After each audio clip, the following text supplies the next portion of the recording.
Oh, snap. Here we are. Sidetrax. What is that? Sidetrax. Sidetrax. A sidetrack is bonus content, additional content that we come up with that we really can't fit into our every week posting during a season. But Dan, I think you may have come up with this idea kind of midway through season 1. Yeah, the idea is we have to take a break from publishing every single week for the main content, just to get our sanity, catch up, do that sort of stuff. But we usually have some sidetrack, some tangent that we come up with throughout an episode. And why don't we just put a pin in that and talk about it ad nauseum later? Perfect. And so this one, it's been mentioned, I think, more than once. For sure in our Marvin Gaye episode. Yeah, at least Marvin Gaye is what spawned this. Oh, yeah. Tell the story. So when we covered the album Here, My Dear by Marvin Gaye, we were pretty tough on that album. It's not a very good record in our opinion. Still, opinion hasn't changed. But that album is a breakup album. The whole album is about his divorce. And we may have come across as insensitive to Marvin's plight. Sure. I mean, love ain't easy. It ain't. Marriage is certainly not easy. We've both gone through our marriages and have kept them together. Knock on all the woods. Yeah. And it's a challenge. And so I didn't want to really, now that we've wrapped up season 1, maybe we pull back the curtain a little bit and show our more sensitive side. Prove that we're not completely insensitive, that we actually do have feelings. Feelings. And what better way to do that than tell you what we think our best list of generational breakup songs are. That's correct. Starting from the 1970s all the way to today, Carl and I have each selected one track from each decade. Indeed. It was hard to do because there's great breakup songs in every decade. Yes, but these are the correct list. Oh, yeah. This is the authority. No other list is to be respected. That is correct. That is science. All right. So I think you want to start in 1970 and work our way to today? Yeah, let's do that. That sounds good. That's how time works. Time. You want to go first or second? Why don't you go first and I'll go first? We'll just bounce back and forth between decades. Sounds good. I'm going to preface my list with a couple of things. First, I wanted to choose songs that generally are known. Mm-hmm. All of us have weird esoteric bands we can get into with some deep cut of a tune. I'm sure you probably have one in there if you're brave. I said I'm going to try and do tunes that are generally well known, though even my list has one that's probably not many people know. I'm sure. Yeah, there's no hidden tracks on my list. Oh, good. Yeah. So it sounds like we kind of run by that rule. Two, I know we both have several honorable mentions. We kind of made a promise before this. We're going to try and stay away from that footing to keep this short as possible. Yeah, might mention it, but that's it. I think it's important for us to come up with our definitions of a breakup song because I have a certain context and I think you have a certain context. I do. Do you want to go first? Sure. Great. So my definition for the context of this list, since we're coming off of Marvin Gaye's album, the song, he was divorced. He wasn't divorcing. So all of my songs, maybe one exception, are it's actually over, not that it's ending. So I tried to constrain it to that because the list would just be even deeper. And so that was my take on it.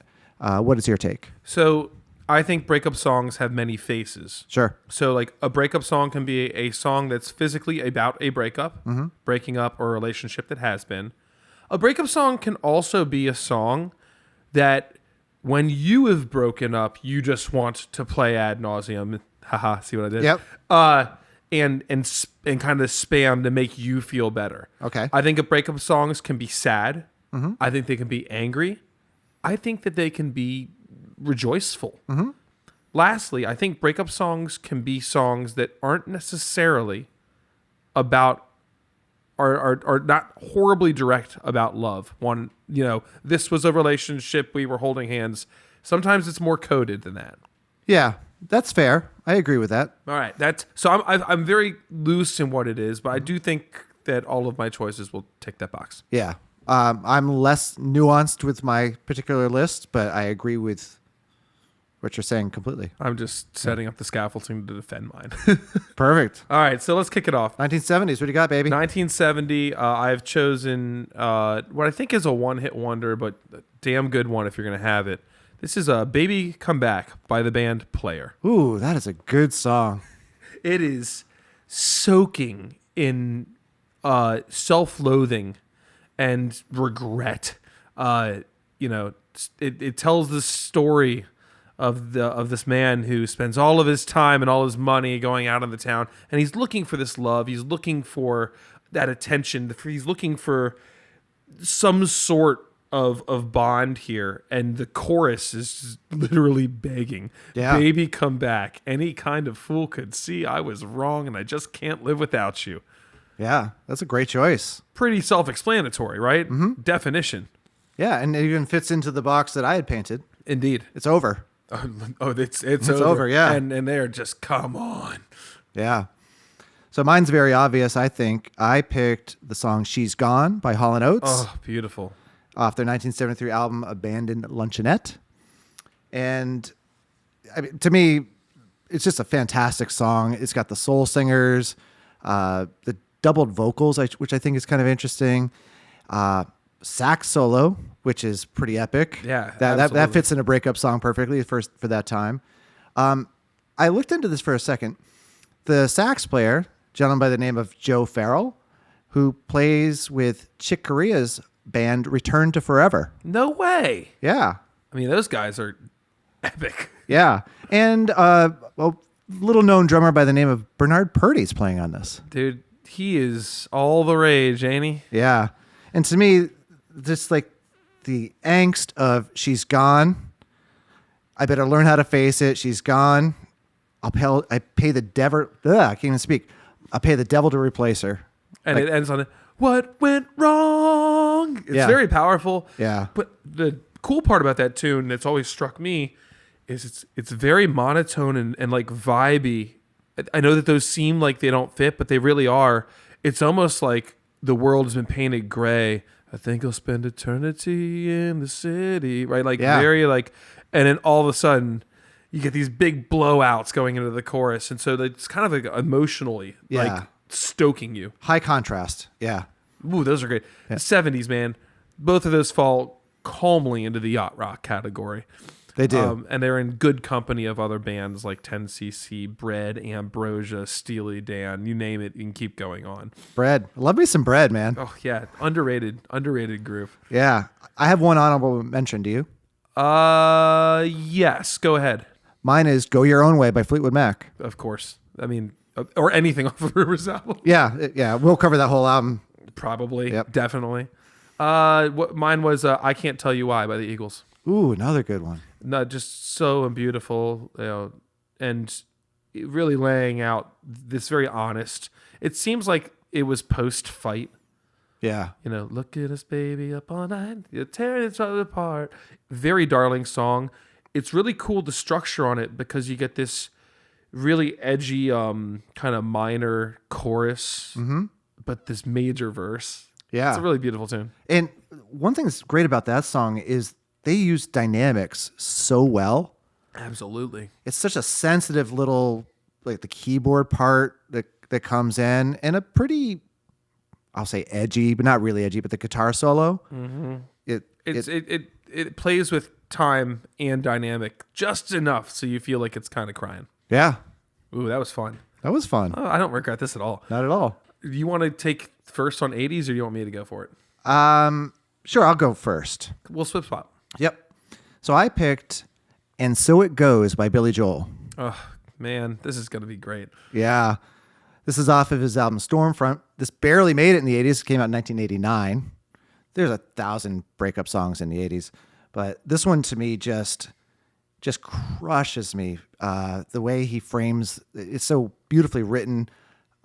It's one of the maybe one of the first piano pieces I ever learned how to play. Ooh, I didn't know that. Yeah. And I just love the way he frames the verse. I'm going to give you a couple lyrics. I don't know. Do you know the song? Enough that if I had to cover it and I had the iPad with the lyrics in front of me, Yeah. I could get through. Yeah. So the reason I want to bring this up because it actually will tie into a later song. I didn't realize this until I was really thinking about this. You're not going to pluck River of Dreams for 1990, are you? I'm not, because that is not a breakup song. Great song, though. I love that tune. So it opens with, in every heart there's a room, a sanctuary safe and strong to heal the wounds of lovers past until a new one comes along. I happen to know your backstory with this tune as well. Yeah, I'm not going to share it. No, that's fine. But Yep. I know how it's not the first time you've quoted that line to me. Yep. And it's such a beautiful piece that I feel like Billy Joel has this Hemingway-esque way of writing and putting the truth out there and easy words. Yeah. But my God, it's like he really chooses his moment. Yeah, because when he finally owns up to it, the part that really ties it together is later on is, and if my silence made you leave, then that would be my worst mistake. And I will share this room with you, and you can have this heart to break. Eat your heart out, Shakespeare. There you go. Love it. That's it. So here's a fun one from my birth year, 1984. Jump? You wish. Now, this is one of those ones where I might be bending a little bit, but if you read these words, you'll figure it out. I'm choosing Prince's Purple Rain. Yeah. No. I mean, I never meant to cause you any sorrow, never meant to cause you any pain. Yeah. Yeah. Clear as day. It's anthematic. Mm-hmm. It's drenched in emotion. Yeah. The performance on it's fantastic. And this is a song that I feel like if you get your heart broken, you could bury your head into a pillow and literally put on repeat. I may have during that time period. Yeah. Think about, is there anything as epic of the self-titled hit of said album, right? Right. And his aura, literally purple, and just I was 1 or 0, when this was at its peak. But to me, this is the most emotional song I can think of from the 80s, and it just strikes me as the one I think I would choose. Still now, if I lost love, Purple Rain will soothe me. Yeah. That's a fantastic choice. It's also a positive outlook. I only want to see you laughing in the purple rain. It's not condemning or damning the other person. Right. Yeah, no, it's a great message. All right. Great song goes on forever too. And Yes. great. Yeah, it's a great song. What do you got? I do have one honorable mention, and this is a corny one. And this, I'll give you a tiny story on this one. It's the song All Out of Love by Air Supply. Oh, man. Dude, Air Supply is slept on. Yeah, they are. It's a good song. And this is off their Lost in Love album released in 1980. And the reason this song sticks out to me is actually ridiculous. So I'm in let's say 5th grade, and I'm at summer camp. It's an overnight camp. And I became infatuated with this girl, and I kind of made friends with her a little bit, but I was smitten, in love. Like that was it. She was. If you were friends, you were too distracted to notice. Correct. And so that camp culminated in a dance. And so I thought things were, I guess, different than they were. I was just like this dorky boy that, like I said, I'm in 5th grade. And so, we dance at the dance, and I decided I get up the stones to ask her out. Like, will you be my girlfriend? In 5th grade. Good. Go get it. Yeah. She's from a whole other town, like far away from me. This is not going to happen. This is stupid. Okay. Right? This is totally stupid. So she's like, no, I don't even know you. Like, I'm not even sure I know what your name is. Oh, Daniel. Yeah. And so I was crestfallen because I was smitten. And this song comes on like 2 songs after. And so like it was perfect. But how ridiculous, right? In hindsight, I was definitely crushed at the time, but looking it's back, imprinted on you. It printed on me. So yeah. So Oh, I'm sorry. I still remember her name, but yeah. Don't call her out on air. Not calling her out on air. No. Forget you, Stacy. She doesn't. she didn't know my name back then. So the fact that I know her name now, like 40 odd years later, that stuff hangs in the air, man. There you go. I guess I'm moving on to 90s, right? Let's do it. So at the inception of this idea months ago, we were blurting out quick ideas, not knowing when we would actually sit down and record this. And this is one of my OGs. I have chosen "Don't Speak" by No Doubt as my 90s submission for best breakup song. I would pick that one myself, except that the other one has a little bit more meaning for me that I've picked, but it's perfect. So the meaning in this one, I mean, if you didn't have No Doubt's Tragic Kingdom as a CD in the 90s, you weren't no one. You couldn't throw a party. And I'll tell you what, around the time this album came out is where I sprang to life in interest in, the girls around me. Yeah. And I mean, middle school was my favorite time of life, and this was the soundtrack for it, man. It was Spiderwebs and Don't Speak and Just a Girl, Different People. Man, that's a great tune. Yeah. But Don't Speak was iconic at the time. It was such an emotional performance. It had such a nice changed up groove from what No Doubt was doing. We all knew the tune. The Spanish-esque guitar solo. Yeah. I could scat right now. I know it note for note. That's what's going through my head as you've been talking. Oh, yeah. And another version, just Fleetwood Mac Down the Road, inner band dating gone wrong with kind of a faux best of wishes to you. Yeah. You and me, we used to be together. Every day together, always. I really feel that I'm losing my best friend. Can't believe this could be the end. It looks as though we're letting go. Yeah. I mean, it's iconic. Yep. And, and once again, 90s has a ton of great breakup songs, but this one takes the cake for me. Yeah. Mine is a little known song called Nothing Compares to You. To you, the letter U. To You. Performed by Sinead O'Connor, written by Prince. Mm-hmm. Another Prince song for the list. Let's go. Yeah, this came out in 1990, so right at the beginning of the decade. 1990, that's when I graduated high school, and there had been a girl, so it was perfect. It didn't follow, it didn't work out, and I just think the plight in this song is she's counting down. It's been 7 hours and 15 days. Like that sort of like direness. Well, it goes to show I am only focused on what was this relationship, right? Yeah. Yeah. It's a perfect song. And it's nice because it's well respected. People know this tune. Yeah. And well covered by Chris Cornell as well. Oh, I've only heard that cover once or twice. I forgot it existed until this moment. Yeah. And I love when in the chorus, when she's singing the nothing compares to you, it doesn't get resolved. She doesn't resolve the note. No, I guess she doesn't. Yeah. And which is kind of how that feels. Well, yeah, there is no closure, sir. Yeah. So there's literally harmonic and melodic information that's leaving you there. Fantastic song, I'd say. Yeah. I have an honorable mention. I do too. Okay, what's yours? Not be known by the public, but anybody who really cares should go look this up. My honorable mention is a song called "Lose" by my favorite band, 311. Okay. And it is off the Grassroots album, I want to say, which I think was 1991 or 2. It's definitely in the 90s. My favorite line that comes out of this song, or the most prominent one, is "Think of all the good times instead of wish we could times. So much better this way." It's like it just has so much better that way. Mm-hmm. The whole song, I mean, it's called "Lose" for God's sakes, is drenched in just this beautiful emotion. Cool chords. It's a great play. Cool guitar solo in the middle as well. Check it out if you never heard it. Check that whole album out, frankly. Yeah. Good choice. Mine is I Can't Make You Love Me.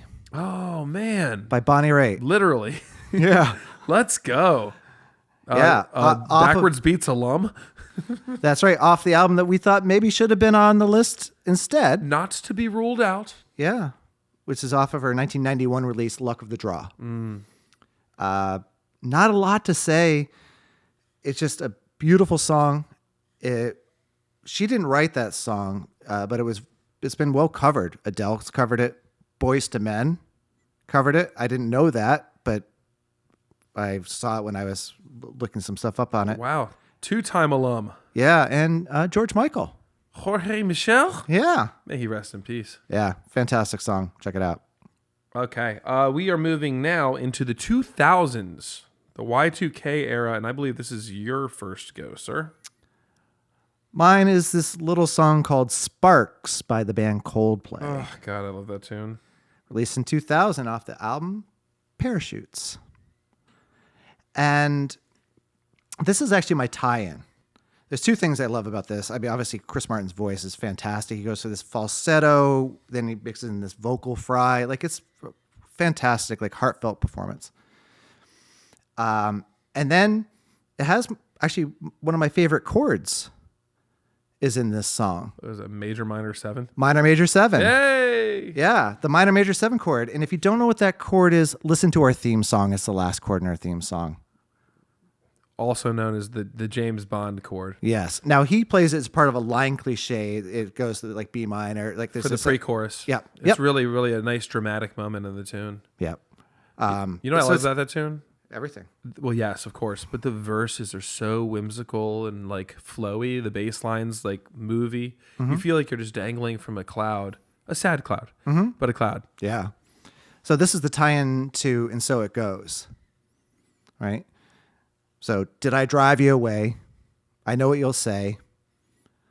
You'll say, "Oh, sing, oh, we know." But I promise you this: I'll always look out for you. Yeah, that's what I'll do. And I know I was wrong, but I won't let you down. Right? Like it's literally the same message. Yeah. Is you can have this heart to break, and I'll share this room with you. So, Fantastic. I guess I like songs that are apologetic for your screw up. And it's honest. It's ownership. Yeah. Yep. Oh man. Oh, I'm like playing that song in my head on repeat. Fantastic it's song. So good. Yeah. Once again, another great album as well. I settled on none other than Mr. John Mayer's "Slow Dancing in a Burning Room" off of the album Continuum, which I find to be probably the penultimate breakup song. Yeah. If you don't know this song, you're really missing out. It comes off of a fantastic album you should check out. It was one of the last ones we did in season 1, and you'll be able to tell within a few minutes that Dan and I very much like this album. Yeah, and if you haven't listened to that, you mentioned in that episode that it's an ultimate breakup song, and I challenged that. The reason I challenged that is because of the framing of this list. Yeah. Yeah. I mean, it's as good as any. And you know, one of the things he does so beautifully, besides setting the tone musically perfect, is he tells, once again, this great story, clear as day. I'm not much for decoding, you know, like I get it. But, you know, when things aren't dripping in metaphor, I'm perfectly fine with that too. And John just does such a great job. My favorite line in the song, you know, how could you say you're nothing to me? You're the only light I ever saw. I'll make the most of all the sadness. You'll be a bitch because you can. Right. You try to hit me just to hurt me, so you leave me feeling dirty that I can't understand. We're going down. Yeah. Right? Like it's how the fight goes down. It's like just blow for blow sadness. To be able to write that is a gift. Yeah. And I still think there's an element of love that's still there, right? They're clearly done. Right? Oh yeah. But Well, actually, we're going down. Yeah. And you can feel it too. We're going down, you know, and I know that we're doomed. So they're not actually done. Right. They're on their way to done. He's like, here's the trajectory. We're slow dancing in a burning room. The imagery on that. Oh my God. Yeah. You put together a really nice short image for us for last season with flames and the superimposed couple that guy does look a little bit like young John Mayer in there. He does. And you talked about the fight aspect, the go cry about it, why don't you? Oh, yeah. Such a nice bridge. Yeah. Such a nice bridge. I mean, that's a little salty. It's a little bit. It's a little bit. Cool. So that's my choice for the 2000s. Awesome. Shall we move on? What do you, did you get yours out? Didn't I not talk Oh, yeah, about- you did. I'm so sorry. Yeah. No, Sparks, of course. I guess I'm in the lead now. Let's go to 2010. Okay. I chose a song by Fitz and the Tantrums. Okay. Off of a fantastic album, Picking Up the Pieces. And the song is Don't Gotta Work It Out. That is a good song. Right? It's so cool because this album we've definitely leaned into before. It's stuck in time. The band that ended up being kind of this power pop rock outfit that did, like stadium music eventually, wrote one of our favorite post Motown albums ever. Yeah. And you're hard pressed to find a bad song in this entire album. This tune's really neat because I think structurally speaking, it goes through 2 or 3 modes with a really big anthematic chorus. And the fact that we don't have to work it out is what they're saying. It's like giving permission for this thing to die. Yeah. No, that's a good choice. I hadn't really considered that one, but Now it's a deep cut. Yeah. If you're not hip to this album, you're not hip to this song. That's my one for this project. yeah, but Pick Up the Pieces. That is such a good record. Yeah. What do you got? I have a little known song called I Love You by Billie Eilish. That is such a gut wrencher. And this is my one that doesn't quite fit the framing I put in, because this still sounds like this is closer to slow dancing in its theme. What I love about this song is that from the very beginning, it sounds just devastatingly sad. The entire song is in a major key. Billie has a way of doing that when she wants to. Yeah. What a powerful singer. Yeah. It's not true. Tell me I've been lied to. Crying isn't like you. So there's some betrayal going on. And the thing that gets me is the chorus is, I love you and I don't want to. Yeah. I mean, that's the feeling. Yeah. There it is. Yeah. Oh, Beautiful song. you ever seen One her? of the longest songs on the album, I think. It's like almost a 5-minute song. Which it's hard. There was a hard formula, especially for budding pop stars. Remember, she didn't come out of the gates singing the I Love You song. She came out the gates doing Bad Guy. Same album, though. Yeah, I hear that. I mean, her palette's wildly diverse. Yeah. When you look at kind of what she can put on these albums. Yeah. Don't need to promote that album. It's a phenomenal album. No, it's perfect. Yeah. She had a really great NPR interview recently. And Oh, I'll have to check it out. kind of cool listen to her. My favorite cameo of all time, by the way, of Billie Eilish is on Sesame Street. Oh, yeah. You mentioned that. Oh my God, it's good. Yeah. Check it out with her and the Count. Yeah. They count to 2. That's awesome. I've seen her on stage with Hayley Williams from Paramore. Mm-hmm.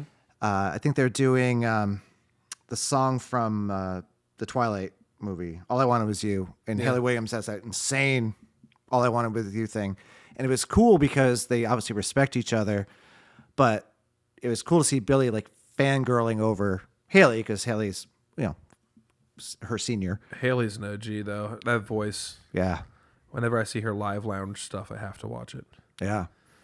Cool. So there's the 2010s, and that takes us to modern day, Modern day. 2020 and beyond. I think I opened last one, so you're up. Driver's License by Olivia Rodrigo. There you go. I love that song. No, I don't care that I'm not supposed to. You can do whatever you want. Yeah. Another sad song in a major key. Yeah, the first time I ever heard this song, I thought so. I was DJing at a country club swimming pool, and this little girl walked up and said, "Can you play Driver's License by Olivia Rodrigo?" And I went, "What?" Like I had no idea. And I was like, "Oh, this is probably like a Dance Monkey type thing in my mind, right?" Yeah. And then I played it, and from behind speakers and sitting there with whatever I was doing, I didn't quite catch it. And it didn't dawn on me until it was just a little too late how powerful that tune and, frankly, all of her writing on that album was. It really is. I'll talk a little bit of nerd stuff for a second here. I love the chorus because the chorus is that climbing part as she goes up. The song's in B flat. The chorus they goes to an E flat chord, so the 4 chord, and it's a Lydian melody she's singing. She sings the G. It goes G A B flat. It goes up there, and that Lydian, that lift, that's the A in that E flat chord is the sharp 11 or sharp 4, depending on how you want to count it. Mm-hmm. And it adds this almost hopefulness as she's climbing up with these like gut wrenching lyrics. So that to me, I think, is why it's so powerful. Is she's just walking up a scale, but such a beautiful part of it. And then the other sort of technical thing I noticed is the bridge, the red light stop signs part. What I noticed is that goes sort of toggles between G minor and B flat. Mm-hmm. That's what it's doing. And I feel like the G minor are the red light stop signs. That is the chord there. Yep. And then I still see her face in the white cars in front yards. Now we're in major. So some imagery. So when the negative stuff's happening, the minor chords are happening, and then it's not completely, but it's kind of there. I don't know if it was intentional, but she does a really good job at articulating her emotions. Yep. In her singing without having to say the word. Like you can hear disgust when she feels that way. Yeah. The way she, the explosives, or when she softens up and when she feels vulnerable. She's really good. Like the same way, musical theater singers are, right? Yeah. I think you pair that with some of the cool theory stuff that's going on. It's way cheerier than pop music, guys. Yeah. Great song. I guess I'll finish it up here. So my choice for songs 2020 and after, and I'm just making the cut on mine, I think at 2020, would be Chris Stapleton's You Should Probably Leave. And it is a banger of song. Are you familiar with this one? I do. I know the song. What grips me initially is the production and the chords and the guitar lead. It reminds me of a bunch of tunes I like, not to overplay the John Mayer card always, but it kind of has that Don't Trust Myself with Loving You type feel. It's this really cool, minor 6-1-4-1 progression, mid to slow tempo, and the whole tune is about being with somebody who you're not supposed to hook up with. You've definitely had a past, and you're saying you should probably leave. Probably being the key word here. Right. If this song was called You Should Leave, it wouldn't exist. Yeah. And it goes through the story of rekindling something that seems purely physical until the last, surprise verse, where you can tell there's this whole like, okay, well, we gone done the deed. I really don't want you to go, and you're gonna want to go, and this is gonna break my heart. And so in a breakup song sense, it really scratches all of those itches without being overtly like, we were together, now we're not. This is like, oh, it's complicated Facebook status, and it's wrapped in a fantastic musical performance that really portrays the frustration, temptation, and inevitable disappointment. Yeah. Yeah, that's a good song. I love his voice too. It's fantastic. You know what I learned about him recently? What's that? And I learned this because we were trying to, when we're trying to produce songs for artists in my studio, we'll listen to reference tracks and be like, oh, what do you want to listen to? And we're trying to get some harmony ideas. We have this one song where it's like, what's Stapleton doing for harmonies? You know what he does on almost every song? What's that? It's just his wife singing like a layer or two over him. Mm-hmm. That's it. Always. It's fantastic. Minimalist harmony. Shot us in the leg because I was like, well, I'm not singing that part. But it was a cool study in Stapleton. He's the real deal. Yeah. Good choice. I have one honorable mention for the 2025. I'd like to hear that, yeah. It's a song called Ceilings by Lizzie McAlpine. Oh, man. She's great. Do I know this song? I don't know. No, I don't think I do. Yeah. Most of Lizzie's stuff is about some sort of breakup or, self-discovery or things like that. But she does such a good job. And I had to also put her in because she's, a Berkeley alum too. So yeah, she's a big deal on that underground scene.